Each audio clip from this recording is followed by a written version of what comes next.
Hello दोस्तों, welcome to mathematics easy way. मैं Pawan sir आप सभी का स्वागत करता हूं। जैसा कि आप जानते हैं कि इस समय हम लोग पढ़ रहे हैं क्लास 9th का maths 2, class 9th maths 1 sorry. और उसमें हमने पहला चैप्टर कंप्लीट कर चुके थे। दूसरा चैप्टर जिसका नाम है वास्तविक संख्याएं, इस चीज़ को हमने स्टार्ट किया है यानी इन द सेंस हमने एक्सरसाइज 1.2.1 को कंप्लीट कर चुके हैं, यानी प्रश्न संग्रह 2.1 कंप्लीट हो चुका है। प्रश्न संग्रह 2.1 में हमने क्या पढ़ा था, जो भिन्न की संख्या है उसको दशमलव में बदलना सीखा था, दशमलव की संख्या को भिन्न में बदलना सीखा था, और साथ ही साथ खंडित अखंडित के बारे में जानकारी प्राप्त किया था। और हमने दशमलव वाली संख्या यानी जो दशमलव की संख्या थी इसको p/q के रूप में बदलना सीखा था, यानी परिमेय संख्या के रूप में बदलना सीखा था। ये हमारा एक्सरसाइज 2.1 में हुआ था। आज हम लोग एक्सरसाइज 2.2 स्टार्ट करेंगे। उसमें कुछ अहम क्वेश्चन है, ज़्यादा क्वेश्चंस नहीं है लेकिन कुछ इंपॉर्टेंट क्वेश्चन है जो परीक्षा में पूछे जा सकते हैं। उन क्वेश्चनों के ऊपर क्या करेंगे, आज हम लोग इस पर अध्ययन करेंगे। ओके, तो आगे बढ़ने से पहले मैं दोस्तों यही कहूँगा, अगर आप इस चैनल पर नए हैं तो दोस्त ज़रूर सब्सक्राइब कर लीजिए, और वीडियो अगर अच्छा लगे तो लाइक करिए, दोस्तों के साथ शेयर करिए। ओके, चलिए स्टार्ट करते हैं। आज हम लोग क्या पढ़ेंगे, एक्सरसाइज 2.2 यानी कि पार्ट नंबर 2, मैथ्स 1 का पार्ट 2 जिसका नाम है वास्तविक संख्या है, और उसका एक्सरसाइज 2.2 को हम लोग क्या करेंगे, स्टार्ट करेंगे। तो जैसा कि आप देख रहे हैं कि इस एक्सरसाइज में आपको टोटल 4 सवाल हैं। पहले 2 सवाल एक ही जैसे हैं, जिसमें आपको सिद्ध करना है 4 करनी 2 परमेय अपरमेय संख्या है। दूसरा वाला भी ऐसे दिया है, 3 धन करनी 5 अपरमेय संख्या है। तीसरा संख्या रेखा पे दर्शाना है, उसको हम लोग एकदम लास्ट में करेंगे। और चौथा आपको 3 परमेय संख्या ज्ञात करनी है इन दो संख्याओं के बीच में जो दो दिया गया है। तो चलिए टाइम वेस्ट ना करते हुए हम लोग स्टार्ट करते हैं, पहले सवाल की तरफ बढ़ते हैं। तो पहला सवाल है, हमें सिद्ध करना है कि 4 करनी 2 ये क्या है, एक अपरिमेय संख्या है, ऐसा आपको सिद्ध करके बताना है। तो दोस्तों इससे पहले अगर आपने मेरा पहला वाला वीडियो नहीं देखा है, इससे पहले मैंने आपको संख्याओं के बारे में जब जानकारी दी थी तो वहाँ मैंने आपको बताया था परिमेय संख्या को कैसे लिखा जाता है। यहाँ आपको ये सिद्ध करना है कि ये अपरिमेय है। तो अपरिमेय है तो देखो, सिद्ध करने के 2 तरीके होते हैं, एक डायरेक्ट होता है और एक इनडायरेक्ट होता है। तो इसको हम लोग क्या करेंगे, इनडायरेक्टली क्या करेंगे, इसको प्रूव करेंगे। तो कैसे प्रूव करेंगे, चलिए स्टार्ट करते हैं। सबसे पहले देखिए, 4 करनी 2 को हमें क्या करना है, अपरिमेय सिद्ध करना है। तो हम लोग इसको मान लेते हैं परिमेय। हमें सिद्ध करना है अपरिमेय, तो लेकिन हम लोग मान के क्या चलते हैं कि मान लीजिए ये आपको परिमेय है। तो परिमेय संख्या को किस रूप में लिखा जाता है, आपको अच्छी तरह से मालूम होगा बच्चों कि जो भी परिमेय संख्या होती है उसको हम p/q के रूप में लिख सकते हैं। जो भी परिमेय, जैसे अभी आपको 0.2 है, ये क्या है, एक परिमेय संख्या है। इसको मैं क्या कर सकता हूँ, बटे के रूप में लिखना चाहूँ तो 2/10 यानी कि 1/5 लिख सकता हूँ। यानी कि दशमलव की संख्या को मैं क्या कर सकता हूँ, बटे के रूप में बदल सकता हूँ। तो जो भी संख्या इस तरह से p/q के रूप में चेंज हो सकती है वो सारी की सारी क्या होती हैं, परिमेय संख्या होती है। ओके, इससे पहले वाले लेक्चर में मैंने आपको दशमलव को कैसे p/q में बदला जाता है ये मैंने आपको सिखा चुका हूँ। तो जो भी बटे वाली, जैसे ये 4 है तो 4 बटे मतलब इसको मैं 1 लिख सकता हूँ, यानी 4 क्या है, एक परिमेय संख्या है। तो जितनी भी हमारी प्राकृतिक संख्या है, पूर्ण संख्या है, पूर्णांक संख्या है, वो सब क्या होती हैं, परिमेय संख्या भी होती हैं। ओके, तो फिलहाल अभी हमने इसके बारे में अध्ययन किया है, तो इसलिए इसके ऊपर ज़्यादा नहीं जाएंगे। इतने भाग को मैं रफ कर देता हूँ।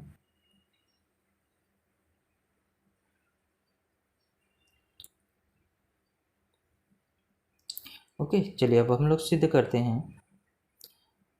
किसको हमें क्या सिद्ध करना है, अपरिमेय संख्या। किसको, 4 करनी 2। तो पहले हम लोग क्या करेंगे, इसका जब सलूशन निकालने जाएंगे तो हम लोग इसको मान लेते हैं, माना 4 करनी 2 यह परिमेय संख्या है।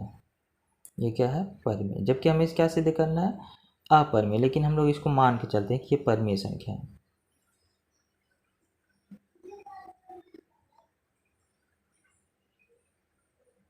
ओके, अब अगर कोई संख्या परिमेय होती है तो आपको अच्छी तरह से पता होगा कि परिमेय संख्या को क्या लिखा जा सकता है, p/q के रूप में लिखा जा सकता है। तो यहाँ पे हम लोग लिख सकते हैं, इसलिए 4/2 जो है वो बराबर होगा किसके, p/q, जहाँ पे p क्या है, q क्या है, वास्तविक संख्या है, लेकिन q क्या है, 0 नहीं हो सकती है। अब p/q है तो इसका मतलब अगर यहाँ पे, तो यहाँ पे हमारा बायां पक्ष क्या है, 4/2 हमने इसको क्या माना है, परिमेय माना है, और p/q भी क्या है, परिमेय है। तो अब 4 को क्या करेंगे, यहाँ 4 गुणे में उधर जाएगा तो क्या हो जाएगा, आपको गुणे वाली संख्या वहाँ जाती है तो क्या होती है, भाग में हो जाती है। तो इसको हम लोग अगले स्टेप में क्या लिख सकते हैं, कर्णी 2 बराबर p/q, और इस पूरे के बटे में कितना आ जाएगा, 4। तो इससे पहले आपको बताया गया है कि किसी भी परिमेय संख्या में अगर हम परिमेय संख्या से भाग देते हैं तो वह परिमेय संख्या होता है। तो आप यहाँ पे बता सकते हैं, ये मान लीजिए आपका इक्वेशन नंबर 1 है, तो आप यहाँ बोलेंगे कि समीकरण 1 का बायां पक्ष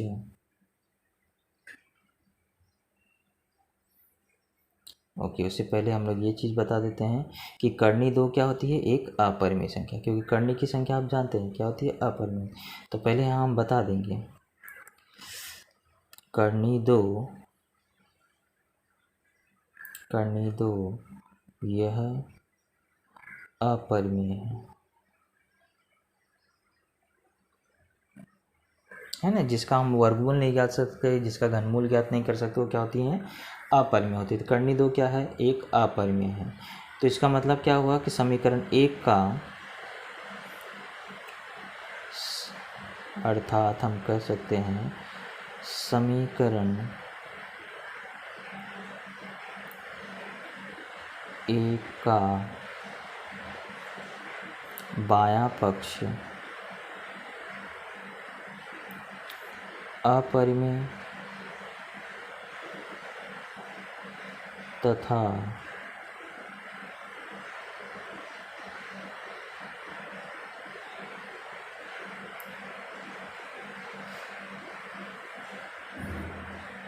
दायां पक्ष परिमेय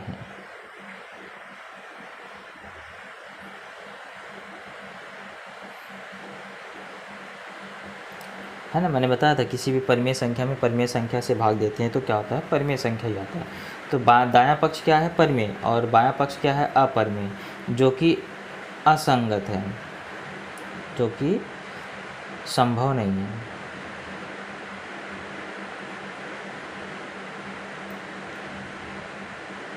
तो आप बता सकते हैं यह संभव नहीं है। इसलिए जो हमने माना था, हमारा मानना क्या हुआ, गलत है।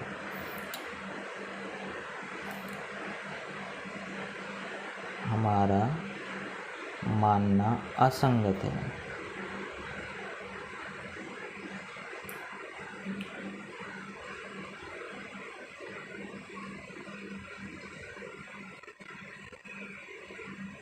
तो जो हमने 4/2 को परिमेय माना था, तो उसके हिसाब से हमने देखा कि बायां पक्ष अपरिमेय आ रहा है और दायां पक्ष क्या आ रहा है, परिमेय आ रहा है। इस जो कि आज किसी भी एक समीकरण में ये संभव नहीं हो सकता है, जहाँ पे इक्वल साइन है, एक तरफ अपरिमेय हो और एक तरफ परिमेय हो, और दोनों को इक्वल नहीं बताया जा सकता है। इसलिए हम लोग ने जो माना था कि 4/2 परिमेय है, वह हमारा मानना क्या है, असंगत है। इसलिए जो हमारा 4/2 यह क्या होगा, परिमेय संख्या, अपरिमेय है। यह अपरिमेय संख्या है। ओके, तो इस तरह से हमारा ये सिद्ध हुआ, जिसको हम छोटा करके इस तरह से देख सकते हैं।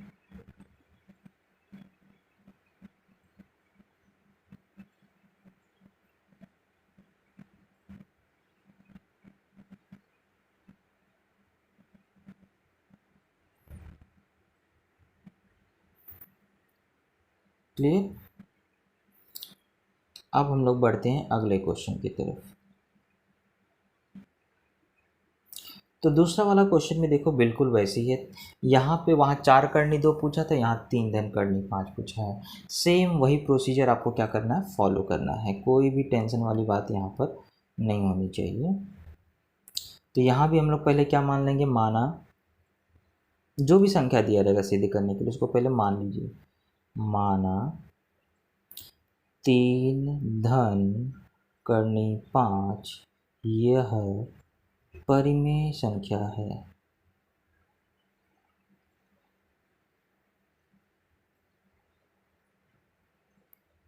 ये क्या है, परिमेय संख्या है।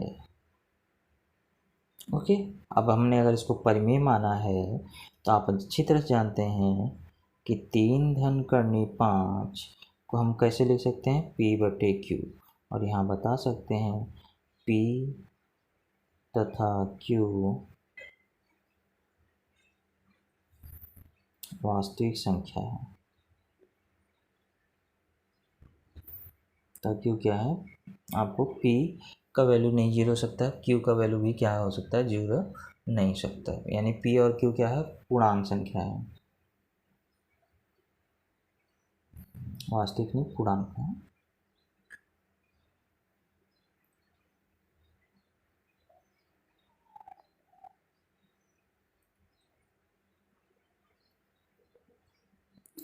P तथा Q पूर्णांक संख्या है।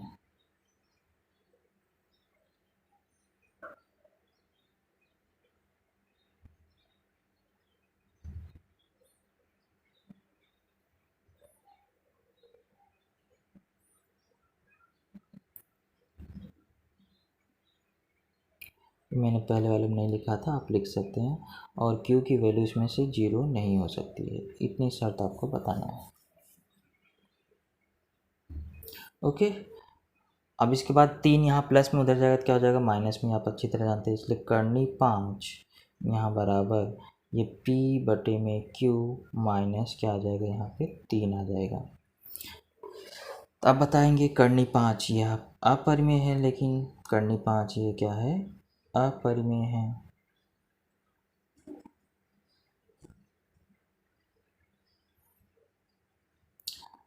परंतु जो दाईं तरफ है, दाईं तरफ कौन है, P/Q माइनस 3, क्योंकि P/Q क्या है, एक परिमेय है, और 3 भी क्या है, एक परिमेय है। परिमेय संख्या में परिमेय संख्या जाती है तो क्या बचता है, परिमेय बचता है। तो परंतु P/Q माइनस 3 यह क्या है, परिमेय है। ये क्या है, परिमेय संख्या है। तो फिर से वही का बात हो गई, बायां तरफ अपरिमेय और दायां तरफ परिमेय, यानी कि हमारा मानना क्या हो गया, गलत है। सॉरी।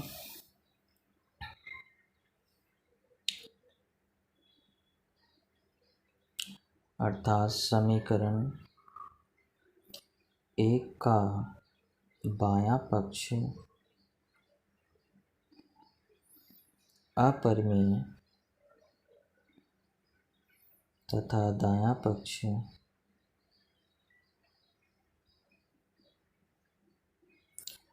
परिमेय संख्या है।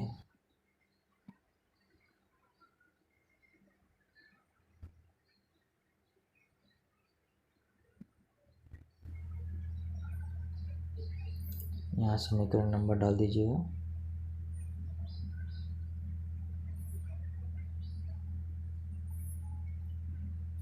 परंतु ऐसा कभी होता नहीं है, किसी किसी समीकरण में भी आपको समानता वाले समीकरण में एक पक्ष आपको अपरिमेय हो, दूसरा पक्ष अपरिमेय हो, और दोनों के बीच में इक्वल साइन है, तो ये असंभव है। तो यहाँ बता सकते हैं यह संभव नहीं है।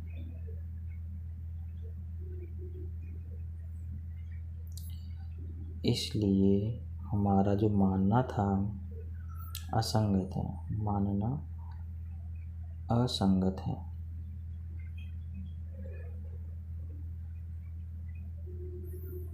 असंगत है मतलब गलत है। तो हमने क्या माना था, परिमेय संख्या, यानी कि वो परिमेय संख्या नहीं हो सकती है, वो क्या हो सकती है, अपरिमेय हो सकती है।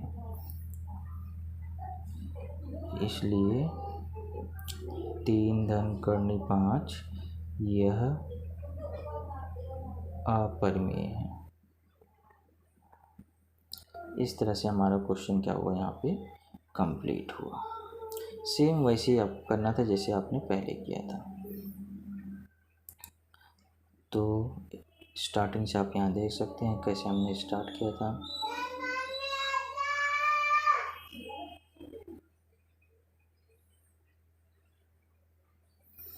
अब ये देखिए क्वेश्चन नंबर 3 जो कर्णी 5 तथा कर्णी 10 को संख्या रेखा पे हमें दर्शाना है। इस क्वेश्चन को मैं आपको चौथे क्वेश्चन की बात कराता हूँ, क्योंकि इसमें थोड़ा डायग्राम बनाना है तो इसके लिए मुझे थोड़ा अलग वीडियो बनाना पड़ेगा।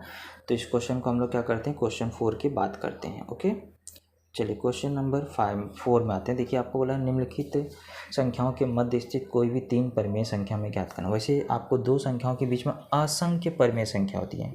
असंख्य मतलब जिसे गिना नहीं सकती, इतनी सारी संख्या होती हैं, और उसमें से हमें सिर्फ 3 परिमेय संख्या निकालना है। तो आसानी से हम लोग इसको क्या कर सकते हैं, ज्ञात कर सकते हैं। चलिए कैसे करेंगे उसको देखिए। सबसे पहले बोला है 0.3 और -0.5 के बीच में। तो -0.5 छोटा है तो पहले छोटे वाले से बड़े की तरफ जाने का हमेशा। ओके, संख्या रेखा में देखो प्लस की संख्या दाईं तरफ, माइनस की संख्या बाईं तरफ होती है। यानी कि आपको छोटी तरफ से अगर हम बड़ी तरफ जाएंगे मतलब उल्टी दिशा में जाएंगे। 0.3 आपको कहाँ है, प्लस की संख्या है, तो हमें पीछे की तरफ जाना पड़ेगा। तो हमें यहाँ पे क्या करना है, पहले इसके पीछे देखो जो भी दशमलव संख्या रहेगी, अगर आपको 2 संख्या नहीं मिले तो उसके पीछे 2 जीरो लगा दो। 0.3 तथा हमें किसके बीच में ज्ञात करना है, -0.5, तो 2 जीरो लगा दीजिए। चलिए अगली लाइन में लगा देते हैं हम लोग उसको, कुछ टेंशन नहीं है। ये हमारा प्रश्न है ना। अब हम इसमें क्या करेंगे, 2 जीरो लगा देंगे जिससे हमें नंबर ढूंढने में आसानी हो जाए। यानी कि पहले माइनस वाली संख्या छोटी है तो -0.500 तथा 0.300, इसके बीच में आपको 2 संख्या निकालनी है, 3 संख्या निकालनी है। तो कोई भी 3 संख्या निकाल सकते हैं आप बच्चों, इसमें तो असंख्य निकल सकती है, आपको सिर्फ 3 संख्या। तो 3 संख्या क्या हो जाएंगे, देखो पीछे की तरफ जाओ, माइनस की तरफ। बड़ा नहीं कर सकते, इसे छोटा कर सकते हैं, क्योंकि माइनस में 500 है, यानी कि आपको पीछे की तरफ जाना है। यहाँ मैं आपको समझाना चाहूँगा, देखो संख्या रेखा ऐसा होता है बच्चों, यहाँ अगर आपको 0 है और यहाँ पे आपको क्या है 0.3 है और यहाँ पे -0.5 है, यानी कि आपको इस दिशा में आना है। ओके, इस दिशा में इस तरफ से आना है, मतलब 500 से छोटा होते हुए जाना है। मतलब -400 लिख सकते हैं, -300 लिख सकते हैं, -100 लिख सकते हैं, -0 लिख सकते हैं। इस तरह से आपको पीछे की तरफ संख्याओं को क्या करना, आना है। बस दिशा आपको सही होना चाहिए। अगर एक प्लस माइनस में रहता है तो हमेशा याद रखिए माइनस से प्लस की तरफ आना है, और अगर दोनों माइनस हैं तो आप याद रखिए कि जो बड़ा नंबर दिखता रहेगा उसके पीछे की तरफ आइए। हमेशा आपको क्या करना है, बाईं तरफ से दाईं तरफ की ओर आना है। याद रखना हमेशा बाईं तरफ से दाईं तरफ तक की संख्या रेखा में आना है। क्लियर, ये चीज़ को आपको ध्यान रखना है। तो बाईं तरफ से अगर हम दाईं तरफ की तरफ जाएंगे तो देखो पहली संख्या क्या हम लोग लिख सकते हैं, तो -0 में 400 लिख सकता हूँ, -0.300 लिख सकता हूँ, -0.200 लिख सकता हूँ, 0 लिख सकता हूँ, 0.1 लिख सकता हूँ, 0.2 लिख सकता हूँ। ऐसे बहुत सारे नंबर हैं, तो आप इनमें से कोई भी 3 नंबर क्या कर सकते हैं, सेलेक्ट कर सकते हैं। Clear, okay. तो यहाँ पे आपको वो तीनों संख्या मिल गई है, तो आप कोई भी इसमें से लिख सकते हैं। असंख्य संख्या होती हैं, हर एक का उत्तर यहाँ डिफरेंस हो सकता है, तो यहाँ आंसर आप लिख देंगे। एक हमने चुना -0.400, एक हमने चुना -0.300, एक हमने चुना 0। चलिए 3 संख्या हमने ढूंढ ली। ओके, वैसे बहुत सारी होती हैं, आप इसमें से कोई भी 3 संख्या लिख सकते हैं। चलिए अगला क्वेश्चन देखते हैं। इसमें देखिए -2.3 और -2.33, देखो दोनों माइनस में है, तो आपको संख्या रेखा में आपको पता होना चाहिए कि ये संख्या रेखा होती है। मान लीजिए यहाँ पे आपको -2.3 है, तो ये -2.3 इस तरफ आएगा, है ना, क्योंकि दोनों ऋणात्मक संख्या में क्या होती है, जो बड़ा दिखता है वो बाईं तरफ होता है। माइनस संख्या में ये -2.3 बड़ा है और ये क्या है, छोटा है। तो मुझे यानी कि इधर से इधर की दिशा में जाना है, इस दिशा में जाना है। तो पहले ये नंबर लिख लेंगे और फिर ये नंबर लिखेंगे। ओके,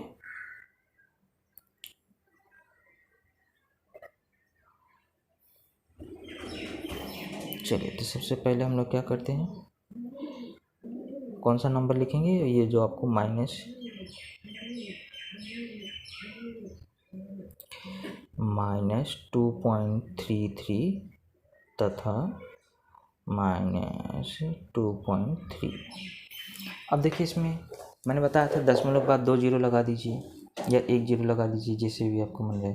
तो मैंने यहाँ 2 जीरो लगा दिया, 1 जीरो लगाएंगे तो भी देखिए 330 हो गया, तथा -2 जीरो लगा दिए दोनों तरफ मैंने।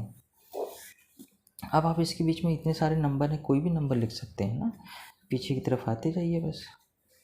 तो चलिए एक नंबर हो जाएगा -2.330 है और ये 2.300 है। क्लियर? आपकी ज़रूरत के हिसाब से, आपको चाहे तो एक जरूर यहाँ जीरो से हटा देता हूँ मैं, आप जो आवश्यकता अनुसार क्या कर सकते हैं, यहाँ पे जीरो लगा सकते हैं। अब आप ढूंढने में आसानी होगा ना, ये -2.3 है, 300 है, ये 330 है और ये 300 है। अब आपको इसकी तरफ दिशा में जाना है, तो -2 पॉइंट में क्या लिख सकता हूँ, 200 लिख सकता हूँ, है ना, 200 बोल रहा हूँ।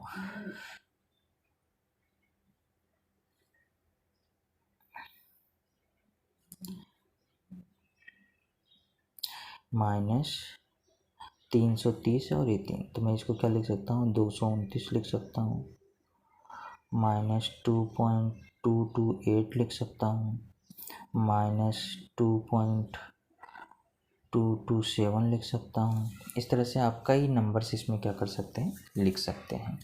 ओके, 2.226 लिख सकते हो, 2.224 लिख सकते हैं, मतलब इस तरह से आप यहाँ पे नंबर के बीच में, क्योंकि देखो ये 330 है और ये क्या है, 300 है, तो इसके बीच में आपको नंबर्स लिखने हैं। 330 और 300 के बीच में आपको बहुत सारे नंबर होते हैं, तो आप उसमें आसानी से लिख सकते हैं। क्लियर? अब आप फाइनल आंसर आप यहाँ पर इसमें से कोई भी नंबर्स उतार सकते हैं।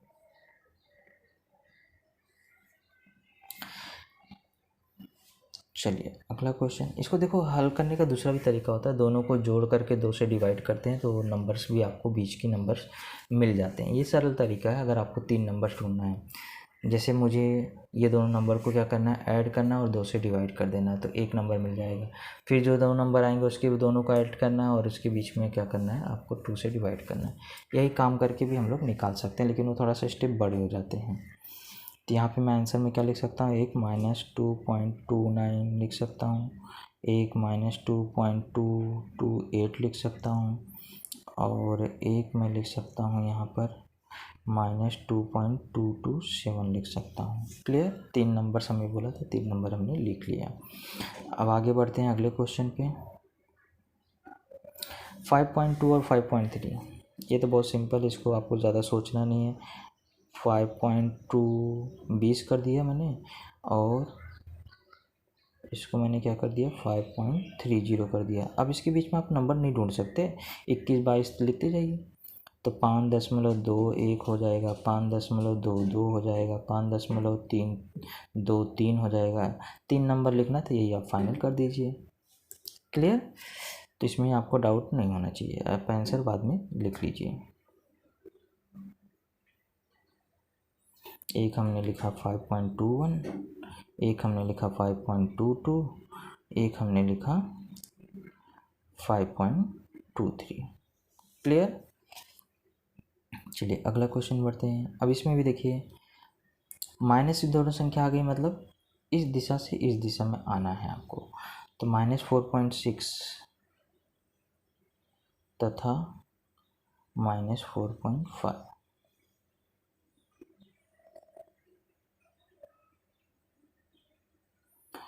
अब आपको डाउट हो रहा है तो इसमें 0 लगा दीजिए। 4.60 कर दिया मैंने इसको, एक 0 बढ़ा दीजिए, -4.50।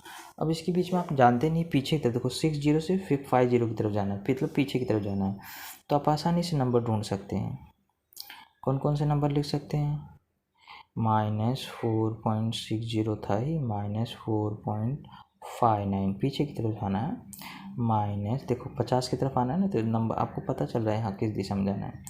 -4.58 -4.57। इस तरह से आप कोई भी 3 नंबर यहाँ से लिख सकते हैं। क्लियर? चलिए आप फाइनल आंसर में तीनों में से 3 नंबर यहाँ पे लिख लीजिएगा।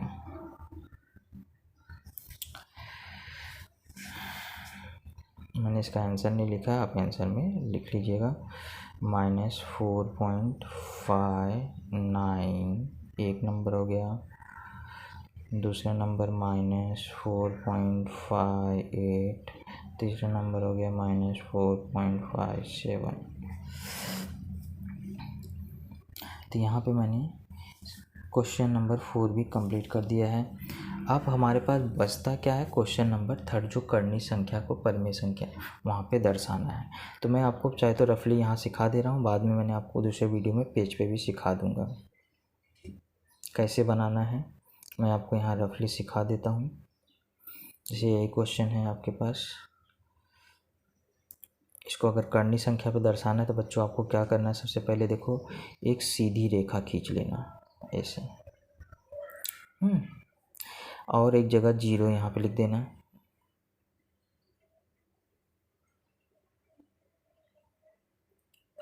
यहाँ जैसे 0 लिखा। अब देखिए एक कहाँ लिखोगे? 3 सेंटीमीटर का एक पैमाना ले लेना, 3 सेंटीमीटर का गैप ले पे स्केल से 3 सेंटीमीटर की भी दूरी पे क्या लिखोगे? 1 लिखना। फिर 3 सेंटीमीटर की दूरी पे क्या लिखना है? 2 लिखना। फिर 3 सेंटीमीटर की दूरी पे क्या लिखना है? 3 लिखना। फिर 3 सेंटीमीटर की दूरी पे क्या लिखना है? 4 लिखना। ऐसे लिख लेना। अब हर एक पे क्या करना है आपको? देखो आपको करनी 5 दर्शाना है। करनी 5 मतलब क्या होता है? आप अच्छी तरह से जानते हो बच्चों, करनी 1 का वैल्यू 1 होता है, करनी 2 का वैल्यू 1.4 कुछ होता है, मतलब करनी 2 होता है, फिर करनी 3 आता है, करनी 4 आता है। तो करनी 4 को क्या बोलते हैं? 2। यानी कि आप यहाँ समझ रहे होंगे बच्चों कि जो करनी 2 और करनी 3 रहेगा तो 1 और 2 के बीच में बताता है। लेकिन अगर करनी 5 दर्शाना है आपको, तो करनी 5 कहाँ आएगा? करनी 6 कहाँ आएगा? करनी 7 कहाँ आएगा? और करनी 8, फिर करनी 9। करनी 9 को क्या बोलते हैं? 3 बोलते हैं। यानी कि ये करनी 9 है और ये क्या है? करनी 4 है। तो अगर मुझे करनी 5 दर्शाना है तो यहाँ पे आएगा, और करनी 10 दर्शाना है तो 3 के बाद आएगा।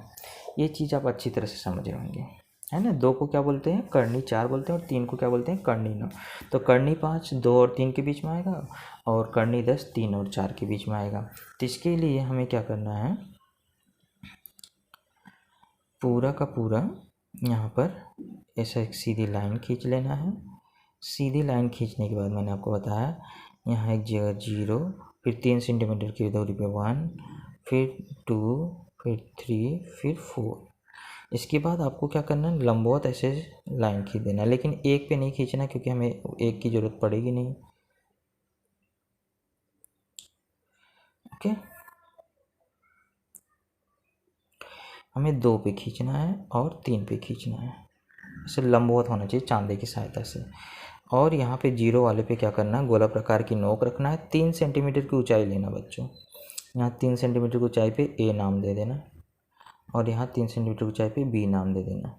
अब गोला प्रकार यहाँ रखना O पे 0 पे, और पेंसिल की नोक को A पे लाना और ऐसा एक घुमा देना, यहाँ से यहाँ तक की दूरी लेकर के ऐसे घुमा देना। तो ये जो नंबर आएगा ना बच्चों, यही होगा हमारा करनी 5। और करनी 10 दर्शाने के लिए बच्चों जीरो से बी तक की दूरी लेना और यहाँ से गोला प्रकार पेंसिल की नोक ऐसे जहाँ घूम के आएगी वहीं पे आपका कर्णी 10 होगा। तो यहाँ पे आ जाएगा हमारा कर्णी 10। क्लियर। तो इस तरह से आपका यहाँ पे कर्णी 10 हो गया, ये हुआ कर्णी 5 और ये कर्णी 10 हो गया। इस तरह से आपका डायग्राम बनेगा। ये जब मैंने आपको कच्चा डायग्राम बना के समझा है, इसको मैं नेक्स्ट वीडियो में पेंसिल की सहायता से बना करके आपको दिखा देता हूँ। ओके।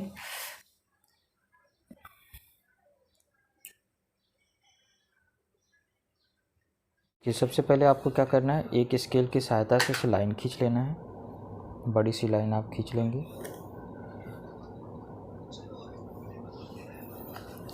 इसके बाद आपको क्या करना है, एक जगह जीरो रख लिखना है और 3-3 सेंटीमीटर के एक इकाई लेते जाइए। जैसे जीरो यहाँ पर है तो 3 सेंटीमीटर के एक लिखिए, फिर 6 पे 2 लिखिए, फिर 9 पे 3 लिखिए और 12 पे 4 लिखिए। तो यहाँ पे मेरा जीरो है, यहाँ 1 है, यहाँ 2 है, यहाँ 3 है और यहाँ 4 है। अब मैंने आपको बताया था दो मुझे कर्णी 5 दर्शाना है, यानी कि 2 पे ऐसे चांदे की सहायता से 90 अंश पे आप ऐसा एक लाइन खींचेंगे। आपके पास चांदा नहीं है और कर्णी 10 दर्शाने के लिए 3 पे से एक सीधी लाइन खींच लेंगे। यहाँ पे भी ऊंचाई में भी क्या करना है, आपको 3 ही लेना है। 3 सेंटीमीटर की दूरी पे ए नाम देंगे आप। यहाँ पे भी 3 सेंटीमीटर की दूरी पे आप क्या नाम देंगे, बी।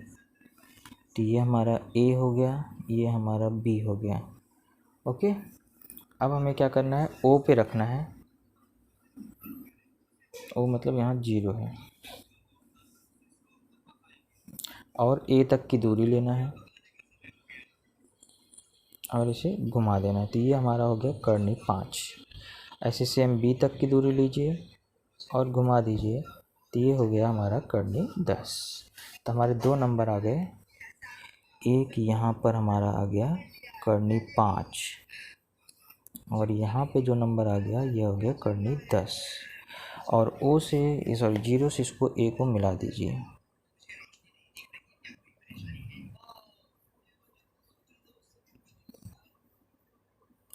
और बी से ही जीरो को मिला दीजिए।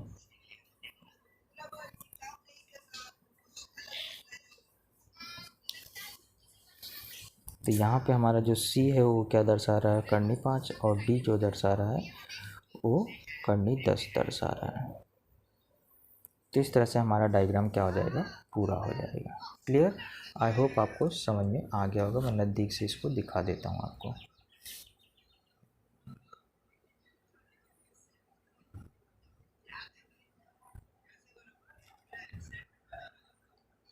ओके। आई होप आपको वीडियो अच्छा लगा होगा और अच्छा लगा होगा दोस्तों ज़रूर लाइक शेयर करिएगा। मिलते हैं अगले वीडियो में, तब तक के लिए जय हिंद, जय महाराष्ट्र।